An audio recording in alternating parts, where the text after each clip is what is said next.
U.S. Air Force General and U.S. Military Deputy Representative to NATO, Blaine Holt. Sir, welcome back to Wake Up America. All right, General, seeing those images, how embarrassing is it to see the Taliban mock our country like this? Because the Biden administration said, well, they cooperated with us and, we really, aren't as concerned.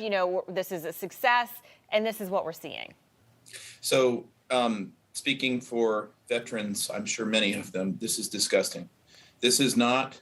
just the assertion that this is a group that we're going to be dealing with diplomatically in the days ahead to get Americans to safety. This is what disgusting looks like, and this is the fallout that we could all project. These are not surprising images at all. There's no surprise here, and when we take a look at the numbers in the speeches that are being made, 90%. What is that? Is that like, we want an A grade because we got at least 90%, which is not true. There's no credibility there. No, it's an F grade. It's an F- grade. And then the veterans watching on, knowing that we've got our people still in harm's way, trying to get people to safety. No, it's very nauseous. It stunned me yesterday to hear again that 90% number. 90%. So that means 10% are still there. That's 1 out of 10 people that wanted to get out of Afghanistan that weren't able to by that arbitrary, odd August 31st deadline that expired yesterday. General, President Biden, he during his speech, technically, he took full responsibility for the withdrawal. I thought it was extremely hollow, but let's listen to what he had to say. I take responsibility for the decision. Now, some say we should have started mass evacuation sooner. And couldn't this have been done in a more orderly manner?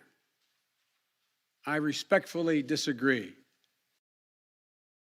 I'm wondering what you think about that. He then went on to blame his predecessor, President Trump, but he also didn't acknowledge that many of his own military experts had advised getting American citizens and our allies out before taking out the military. He washed over that.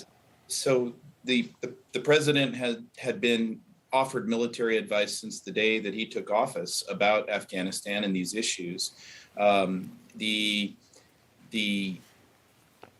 problem with his numbers, the problem with the facts, they're always changing. The angry tones, almost yelling at America that we did this right, and then saying, I respectfully disagree. It just doesn't add up. And moreover, what we really should be focusing on, rather than a defensive posture about, hey, we did this right, it should be, what can we do to help those who volunteered to remain behind?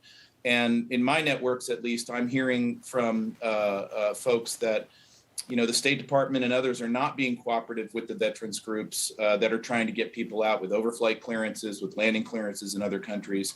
And I really do think that they should shift a posture to one of positivity to say, we've got more work to do, and here's us doing that work.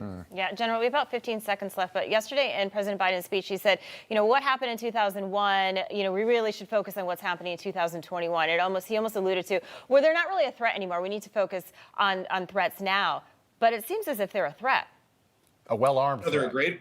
They're a much greater threat. They're a greater threat. They've got our kit, they've got new allies, and they've got regional power projection. And we know that right now. We can see that. Yeah, very scary. All right. Thank you so much for your insight today, General Blaine Holt. We always love having you on and giving us your insight. Thank you. Thanks for having me. Hey, I'm Rob Finnerty. Thanks for watching. If you enjoyed this video, please join the conversation in the comments below. Don't forget to subscribe, too. Hit the bell icon to be alerted to breaking news. And remember, there's a whole lot more on Newsmax TV, America's fastest growing cable news network. Newsmax TV, we're real news for real people.